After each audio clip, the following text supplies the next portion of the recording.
Hello my dear children, कैसे हैं आप सब। This is Shivani Mishra welcoming you all in blossom chemistry classes. Children, आप सब जानते हैं कि for class 11 we are preparing S block elements. आज एस ब्लॉक एलिमेंट्स में एक नया हेडिंग स्टार्ट करेंगे। प्रीवियस वीडियोस में आप एस ब्लॉक से रिलेटेड, एल्कली मेटल से रिलेटेड बहुत सारे वीडियोस देख चुके हैं। आज की हेडिंग है डायगोनल रिलेशनशिप।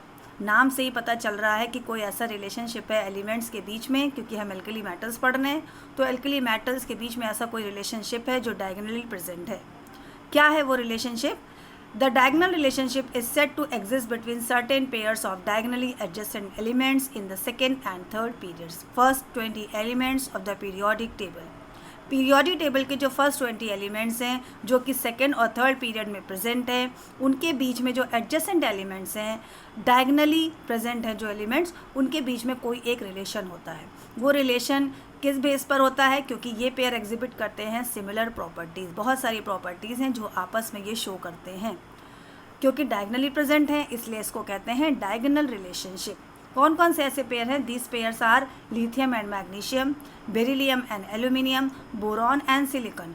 अगर हम पीरियोडिक टेबल की ओर मूव करें तो आपको इस तरीके से रिलेशनशिप दिखाई देगा। पीरियड सेकेंड और पीरियड थर्ड यहाँ पर बना हुआ है।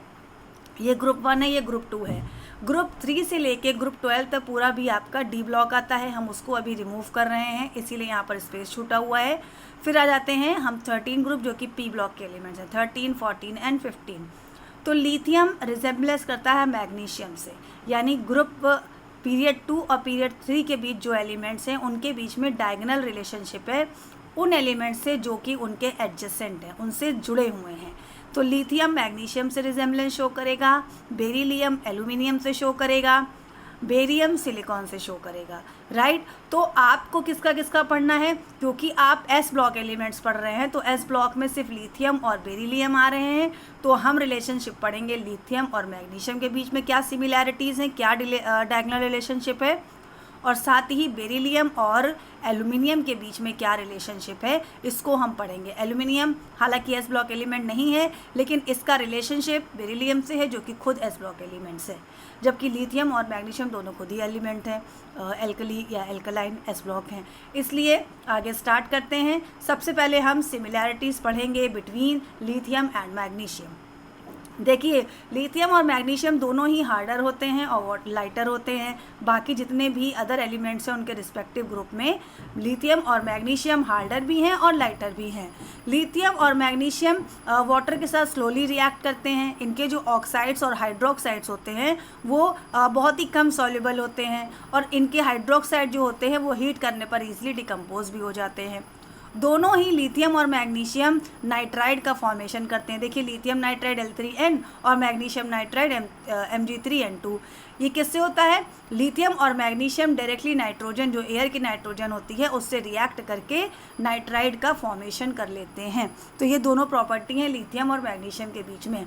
और भी प्रॉपर्टीज़ हैं, जैसे कि जो ऑक्साइड्स हैं, लिथियम ऑक्साइड है, मैग्नीशियम ऑक्साइड है, ये do not combine with excess oxygen to give super oxide. Lithium oxide सिर्फ मोनो ऑक्साइड देता है, पर ऑक्साइड और सुपर ऑक्साइड नहीं देता है। वैसे ही मैग्नीशियम ऑक्साइड भी है, ये सुपर ऑक्साइड नहीं फॉर्म करता है। जो कार्बोनेट्स होते हैं लिथियम और मैग्नीशियम के, वो ईजिली डिकम्पोज हो जाते हैं अगर उनकी हीटिंग करी जाए। किस में हो जाएंगे डिकम्पोज? कार्बोनेट्स हैं। आपने प्रीवियस वीडियो में लिथियम का जहाँ पे एनोमोलस बिहेवियर पढ़ा है, वहाँ लिथियम कार्बोनेट को आपने ब्रेक किया है। किसमें? लिथियम ऑक्साइड और कार्बन डाइऑक्साइड में। वैसे ही मैग्नीशियम कार्बोनेट भी रिएक्ट करता है। अगर आप उससे हीट करें तो वो ईजिली डिकम्पोज हो जाएगा उसके ऑक्साइड्स और कार्बन डाइऑक्साइड में। जो सॉलिड हाइड्रोजन कार्बोनेट्स हैं, they are not formed by the lithium and magnesium, यानी हाइड्रोजन कार्बोनेट्स का फॉर्मेशन नहीं होता है। अगर आप कहें जैसे NaHCO3 है तो ये क्या है? Sodium hydrogen carbonate. लेकिन अगर आप कहें LiHCO3 बनेगा तो नहीं बनेगा। मैग्नीशियम के साथ भी हाइड्रोजन कार्बोनेट्स नहीं बनेंगे, जिसको आप बाइकार्बोनेट्स कहते हैं। उनका फॉर्मेशन लिथियम और मैग्नीशियम नहीं करते हैं। दोनों ही, अगर आप हैलोजन की बात करें तो लिथियम क्लोराइड और मैग्नीशियम क्लोराइड दोनों ही एथेनॉल में सॉल्युबल होते हैं। एथेनॉल एक सॉल्वेंट है, और दोनों ही तरह के हैलाइड जो क्लोराइड्स हैं, LiCl और MgCl2, ये डेलिक्वेसेंट होते हैं, यानी बहुत ही नाजुक होते हैं। क्रिस्टलाइन होते हैं फ्रॉम द एक्वस सोल्यूशन, और हाइड्रेट्स का फॉर्मेशन करते हैं। हाइड्रेट का मतलब पानी में अगर आप इनको डिज़ोल्व करेंगे तो ये जो सॉल्ट हैं LiCl MgCl2 ये हाइड्रेटेड फॉर्म में आ जाते हैं। हाइड्रेटेड का मतलब इनके पास वाटर ऑफ क्रिस्टलाइजेशन होता है। LiCl के पास 2 वाटर ऑफ क्रिस्टलाइजेशन है, जबकि MgCl2 के पास 8 वाटर ऑफ क्रिस्टलाइजेशन है। लेकिन सिमिलैरिटी कहाँ है कि दोनों ही वाटर ऑफ क्रिस्टलाइजेशन को शो करते हैं, हाइड्रेटेड फॉर्म बनाते हैं। मूव करते हैं towards the diagonal relationship between the beryllium and aluminium. कौन कौन सी ऐसी प्रॉपर्टी हैं जो बेरिलियम और एल्यूमिनियम में रिजेंबल करती हैं? Like aluminium beryllium is not readily attacked by the acid. जैसे एल्यूमिनियम पे एसिड का इजीली अटैक नहीं हो सकता, क्योंकि एल्यूमिनियम क्या है, एम्फोटेरिक नेचर शो करता है, कभी एसिड्स के साथ कभी बेस के साथ, दोनों के साथ ही रिएक्ट करता है। वैसे ही बेरिलियम भी एक्ट करता है। क्यों करता है? Because of the presence of an oxide film on the surface of the metal. इनके मेटल के सरफेस पर एल्यूमिनियम ऑक्साइड और बेरिलियम ऑक्साइड की एक लेयर होती है। बेरिलियम हाइड्रोक्साइड जो होता है वो एक्सेस एल्कली में डिसॉल्व हो जाता है, और बेरिलेट आयन यानी कि बेरियम हाइड्रोक्साइड BeOH का होल 4 और उसके ऊपर चार्ज आता है 2- यानी बेरिलेट आयन का फॉर्मेशन करता है। वैसे ही एल्यूमिनियम हाइड्रोक्साइड क्या करता है? एल्यूमिनेट आयन का फॉर्मेशन करता है, AlOH4-, right.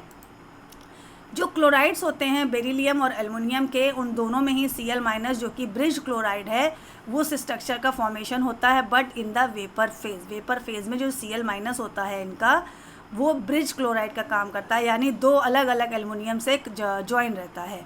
Both the chlorides are soluble in organic solvents and strong Lewis acid, यानी ऑर्गेनिक सॉल्वेंट हो या स्ट्रॉन्ग लुइस एसिड हो, दोनों में ही जो क्लोराइड्स होते हैं बेरिलियम और एल्युमिनियम के, वो डिसॉल्व हो जाते हैं।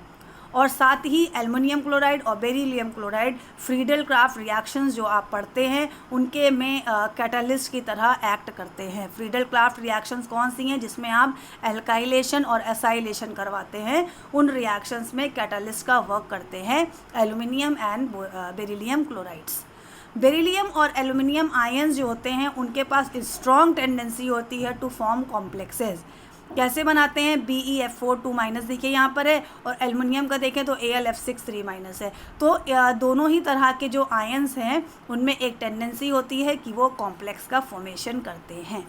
So children, that's all for the diagonal relationship between lithium and magnesium, beryllium and aluminium.